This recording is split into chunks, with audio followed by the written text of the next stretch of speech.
Alright, it's time for another episode of What I've Been Watching, where I talk new releases, review requests, and generally go over whatever I've been watching lately. You know the drill, so without further ado, let's get into the first movie I want to talk about in this episode, which is this new Osgood Perkins horror film, Kepeer. And the movie follows this dating couple who decide to go for a vacation in a cabin in the woods. And the cabin's owned by the man, but the movie primarily follows the girlfriend, the woman, who is played by this actress, Tatiana Maslany, who's really good in the movie. But of course, you know, not all is as it seems, and seems to be some sort of a supernatural element going on.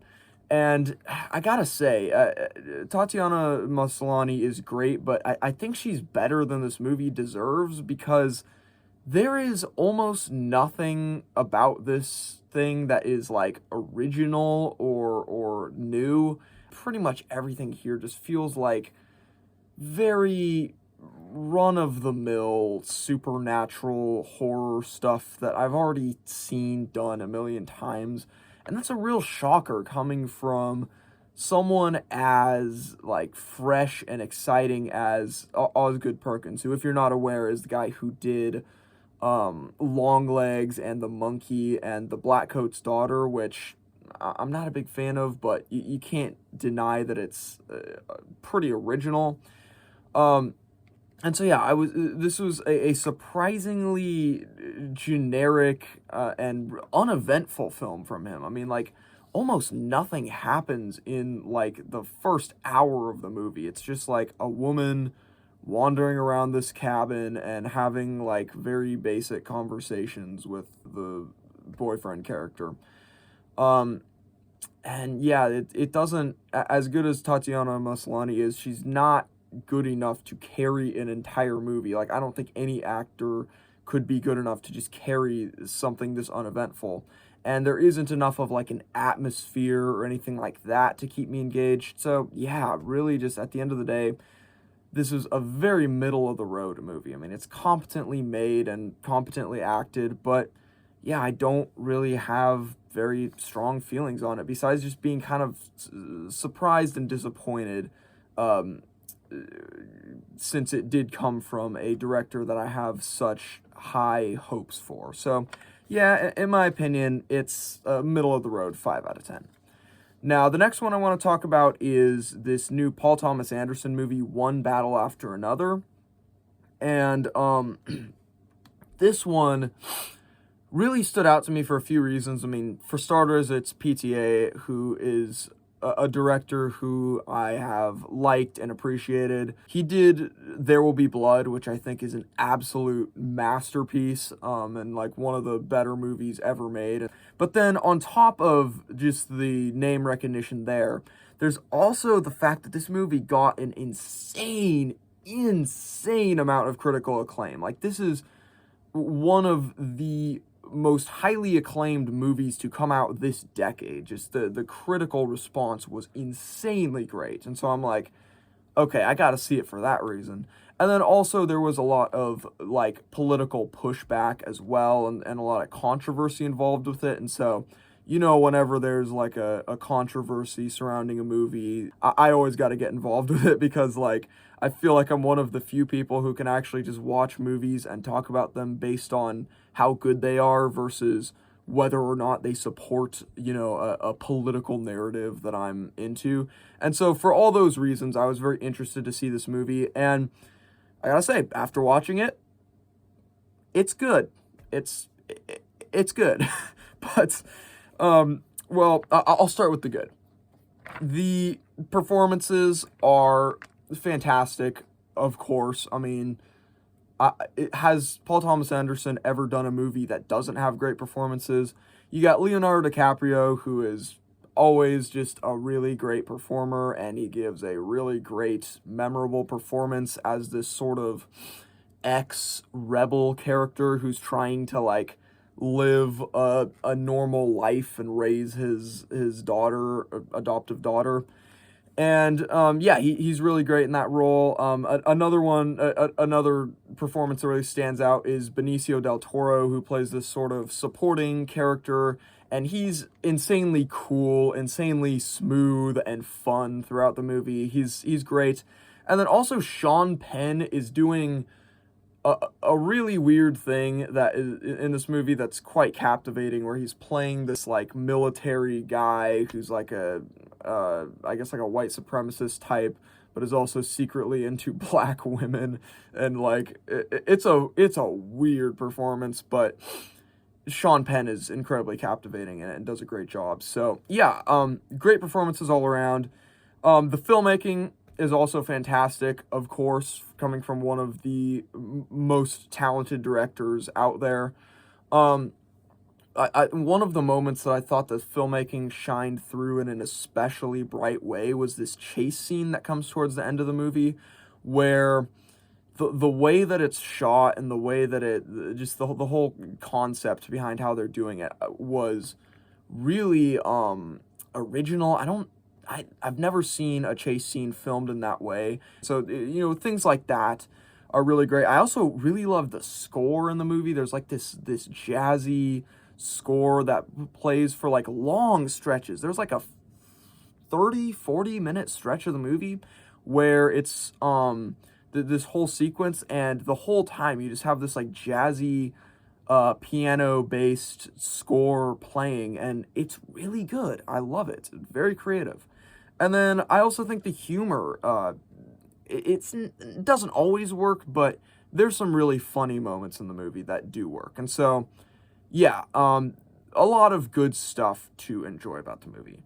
However, there are a couple of issues that I ran into with the movie that did decrease my enjoyment. And the first one, and by far the more frustrating of the two, and the one that affects the quality more, is the length. Because like basically every movie with ambition made this decade, this thing is way too long. I mean, this is a 2 hour and 40 minute long movie. I think it's longer than There Will Be Blood. The issue with a movie like this being super long is that it's such a small story. It's not this epic, decade spanning narrative the way that There Will Be Blood is, that like tracks this man's rise from being like a single coal miner in the desert to then becoming like this oil tycoon. It's There Will Be Blood tells this grand epic story that needs a long stretch of time to tell. Whereas with this movie, you basically have this very small story about a father who gets separated from his adoptive daughter and then has to chase her down and find her again. Very small narrative that should have been told in like an hour and a half, 2 hours maybe. Filmmakers these days just have no desire or interest in cutting down their films to be, accessible to the public. And so we just keep getting these ridiculously long films nowadays, and I wish it would stop. But yeah, that's the biggest issue that I have with the movie. But then there is another issue when it comes to just the movie's whole just vision and really the context in which it is happening, which is that the movie, I won't say it necessarily promotes domestic terrorism. Like it's not necessarily promoting that, but it doesn't really condemn it.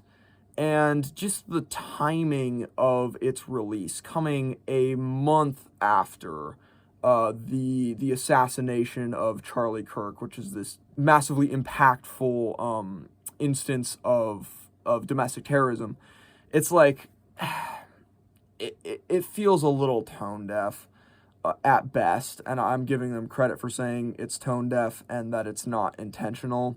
I hope it's not intentional. So there's that issue where I'm watching the movie and I couldn't help but feel a little bit like this is not a good sign for the country that this is coming out right now, and that it's getting the level of acclaim that it's getting. So that, I guess I wouldn't say that necessarily affects the quality of the movie. That doesn't really affect my rating of it. That's just more sort of a feeling and a frustration that I have surrounding it. But I do think it's worth mentioning. But yeah, at the end of the day, it's not perfect. It's not the masterpiece that a lot of critics were making it out to be, but it's a good movie. It's a pretty solid film. And so, in my opinion, I'm going to say it's a solid 7 out of 10. All right, next up, I want to go over this new Stephen King adaptation, The Long Walk. This is adapted from a book that was written under one of Stephen King's pseudonyms, but it was, still him. And basically, it has this sort of Hunger Games style premise where basically one boy from each state in the Union is selected to take part in this race, this long walk, except that there's no finish line and there's no time limit. It's just you basically have to walk until you drop. And then when you drop, there are soldiers behind you waiting to shoot you in the head. So there's only one winner at the end, and the winner gets all these great prizes and stuff. Again, very Hunger Games-esque, very dystopian. And, it's an interesting premise. It's a cool premise, but it's not necessarily one where you would intuitively see how to translate it into, like, a cinematic context. Because it's a long walk. It's literally just a bunch of boys just walking down a road. And so, that's a bit of a challenge that the directors were definitely up against. And I gotta say, they did a pretty admirable job of, stepping up to that challenge. Because, yeah, the movie's pretty good. And the main reason why it works is because of the character stuff. They really focus in on the character stuff. Because if I wasn't bought into that stuff, I wouldn't have necessarily been enjoying the movie, but the performances are pretty strong, and the dialogue, while there's definitely some rocky patches, some rough patches, overall, it's pretty good, and it really turns these boys into characters. Now, I guess the one issue that I have surrounding the way that the character stuff was approached is that I think there's really only like three characters rather in this movie that are actually interesting. Those being the white guy who is Garrity, I think, and then the black guy, the friend who is something. I forget the character names, but like those two are like the heart of the movie. Those two characters have this sort of like Shawshank style of relationship. And then also Christopher Plummer's character is very interesting because he's this sort of strangely conflicted character where he starts out the movie being like a real asshole, but then sort of peels back other layers of his character later on. And so I think those three characters are really interesting and are the ones that I'm most interested in following. But the movie spends a lot of time focusing on other characters. And that wouldn't necessarily be a bad thing if they had done it in a manner where it felt like this is a full ensemble, where there's no character that's necessarily more valuable than another. If they had given more screen time to some of these other characters, I think it would have turned out better. Or if they had just gone in the opposite direction and just focused on like the 2 or 3 most important characters, I think that would have also been better. So that was a bit of an issue that I had with the movie. But, at the end of the day, I think it overall works and is still effective. And, it definitely got an emotional reaction out of a lot of people. Like I was sitting in the theater next to this older lady who apparently did not know what she was in for. Like her brother had taken her to the movie without telling her that this was like a horror movie. And so the first scene where someone gets shot in the head, she was shocked. She was just completely shook. She's like, "Oh my God, I did not know what I was in for." And throughout the movie there were, in intense moments she would be like, no, no, don't do it, or at the end she was just like full on crying and stuff. And that's another thing, is the ending really does have a pretty solid emotional impact. And so, while I wasn't necessarily crying like like she was, I was like, that works. So it has an impact. The movie overall works. In my opinion, it's a 7 out of 10. All right, next I want to talk about Ari Aster's newest movie, Eddington. And this one, like with One Battle After Another, really waded into the hot waters of, political relevancy. And there's a few things that stood out to me about this one. The first of which being Ari Aster, who I've been very interested in since he blew all of our minds with Hereditary, and then also did Midsummer, which I've come to admire quite a bit. And so I wanted to see it for that reason. Also, it's starring Joaquin Phoenix. I mean, come on, one of the best actors working today, so that's also a draw. And then also just the fact that it is so capital R relevant, and everyone's talking about the way that it, brings in all of our various political maladies. And so, yeah, for those reasons, I was very interested to check this one out. Basically, the premise is that you have this conservative sheriff played by Joaquin Phoenix, who goes head-to-head against the liberal mayor in this small town, the mayor being played by Pedro Pascal. And I gotta say, it's quite admirable the way that this movie somehow manages to basically touch on and incorporate practically every facet of modern dysfunction, from COVID hysteria to racial hysteria, social justice, virtue signaling, insane conspiracy theories taking over people's minds, homelessness, Gen Z internet brain rot, riots, political assassination, just all of the stuff that we're dealing with in the 2020s politically and culturally. This movie brings in. And that's cool, but the problem is that it doesn't really do a very good job of paying off on any of those things. Basically, the movie is split into two halves, and the first half I overall liked quite a bit. This is the half where they really bring in a lot of that political stuff, and I like it, but I was really wondering how they were going to bring it all together in the end, because it just it felt very like scatterbrained and all over the place. And the answer is that they really don't, because there's this big turning point in the middle of the movie where something happens and it changes the progression of everything. And after that, the movie just was not the same, and I started having a lot of issues with it.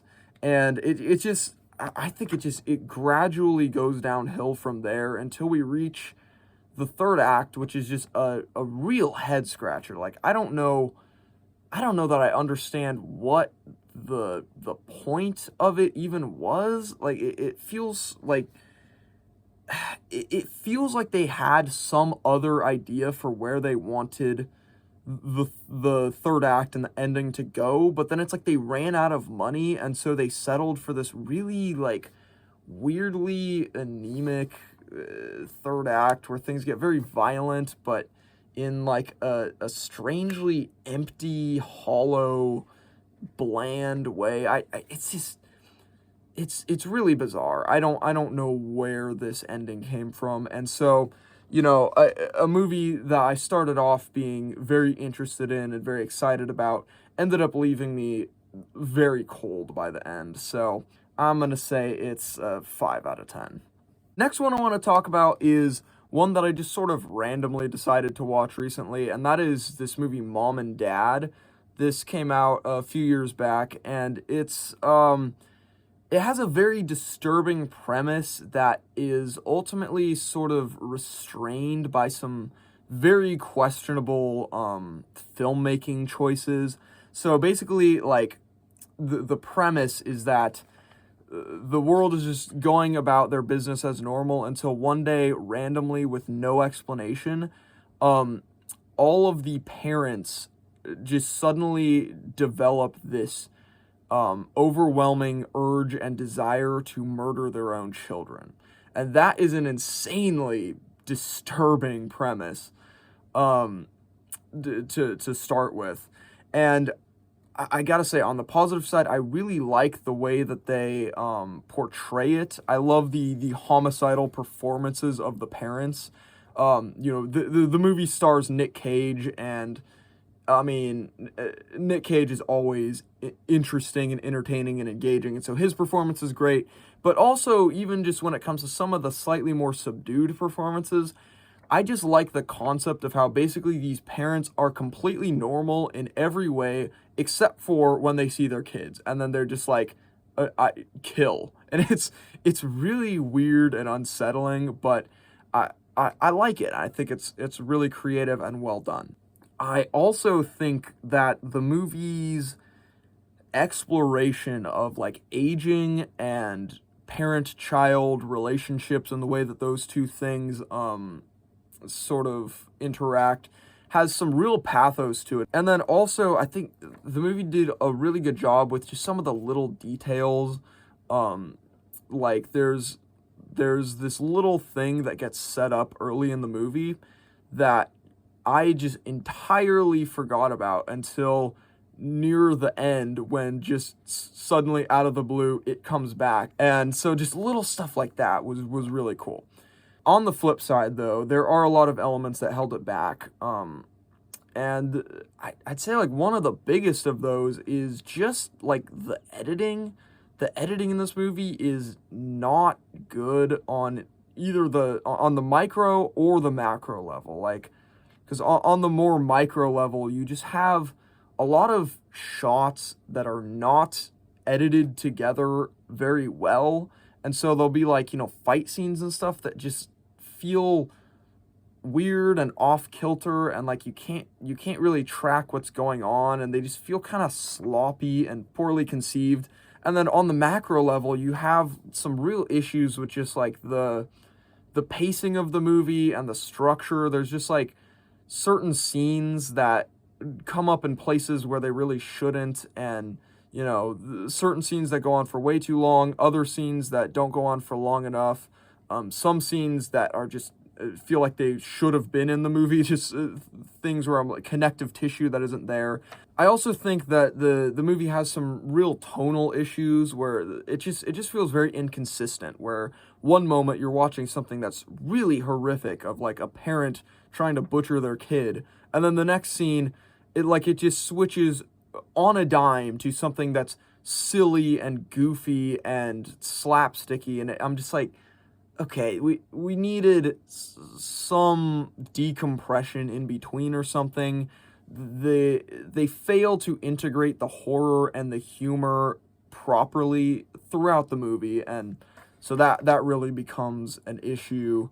It's a movie with some really great ideas, some really high highs, and also some just real like incompetence and sloppiness and bad ideas mixed together. And so what that ends up coming out to is a movie that is okay and worth a watch, but definitely doesn't live up to its full potential. So I'm gonna say, in my opinion, it's a light 6 out of 10.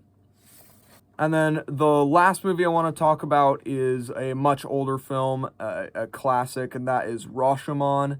This is a old Japanese samurai movie where basically the premise is that this rape and murder occur in the middle of the woods, and the court over in feudal Japan or whatever is trying to like understand what happened, and so they're getting testimonies, and we get to see the events that supposedly transpired in the forest from 4 different perspectives, and all of the 4 different perspectives contradict each other. And so with that premise, the movie sort of tackles a lot of very, like, ever relevant and existential human questions, like, for instance, just the inability to get at the full truth ever, and also just the fact that human beings are so selfish and so self-motivated, and yet we also have, like, this deep need to be able to trust other people, and just like the tension between those two things. And so, the themes in this movie are just great. I mean, this movie is a classic and is often held up as one of the great movies ever made, and it's held up in that light for very good reasons, because again, the ideas that it tackles are so powerful and profound. The issue, though, is that as much as I love and appreciate the movie tackling those ideas, I didn't necessarily have the best or most enjoyable time watching the movie. Like, it's not a bad movie to watch. It's not, it's like super boring or anything, but I had issues with it. I mean, and a lot of those are just sort of like issues with a lot of the inherent silliness that comes along with so many old movies. Like, there's a lot of just old movie silliness, like tons of super exaggerated fake laughing. Like, okay, bro, nah, that's not how people laugh. And then, there's just little things that just were like a pet peeve to me, like the fact that the judge in the movie, there's no voice for the judge, and so you just have the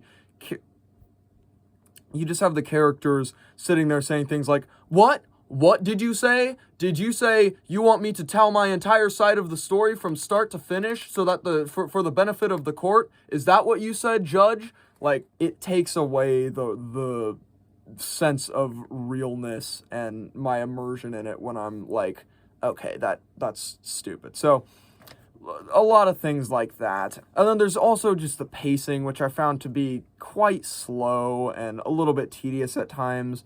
And so, yeah, I'm not going to say it's the most enjoyable old movie that I've ever seen, but, again, it does tackle some really interesting ideas. And so I'm kind of torn between those two sides. And for that reason, I am going to give the movie a 4 out of 5. And so, yeah, those are all of the movies I wanted to cover in this video. If you want to request reviews for the future, feel free to put them in the comments. And yeah, thank you for watching. With that said, I will see you in the next review.